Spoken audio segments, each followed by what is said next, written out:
जे होर्डिंगां लायिल्लीं ती आमी आयज काडल्या. ती काडपाक कारण कितें जालां की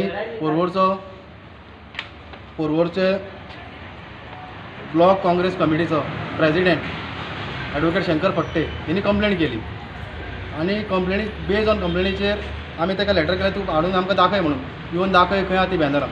सो तेणी दाखयली आयज आमकां आनी आयज आमी बॅनरां काडलीं. जी बॅनरां काडल्यात ती MLA जो हांगासलो MLA आहा तेजी बॅनरां काडली. तेणी परमिशन घेवंक ना पंचायती कडसून, NOC घेवंक ना, परमिशन ना, कांयच ना ताका. आनी आमी आमचे कालचे बॉडी मिटिंगेक आमी एक रेजोल्युशन घेतलां की सुकुरान जितली इनलिगली जी होर्डिंगां कोणी लायल्यान, जी कोणी परमिशन घेवंक ना तेंची आमी सगळीं काडपाक म्हणून आमी रेजोल्युशन पास केल्लें घेतलेलें. हेच्या फुडें आमी तशें करतले, नाजाल्यार आमी कोणाकूच लावंक दिवचे ना.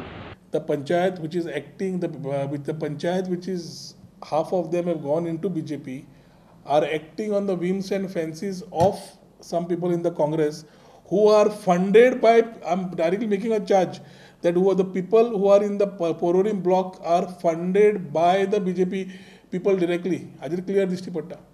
आनी हेतू एकूच सर्वान कोणतो. सो म्हाका फरक पडना तो. हांव सदांच म्हणटा हत्ती चालत रावतलो म्हणून, कुत्रे भुकत रावतले. So let the dogs bark, the elephants will stride. So its question is, one is the exposure of the joint venture, and second is the interest shown by Sukur in taking out the Sukur Panchayat in taking out the hoardings. Same interest तांणी घेवचो illegalities बंद करपाक आनी ते स्ट्रक्चरां जी आसा ती काडपाक. Banner न्हय, स्ट्रक्चरां जी आसा जे फोन मारून through CM's office electricity connection under health ground दिवंक येतात, त्याच लोकांक म्हाका दिसता they are the same people want to take out the banners.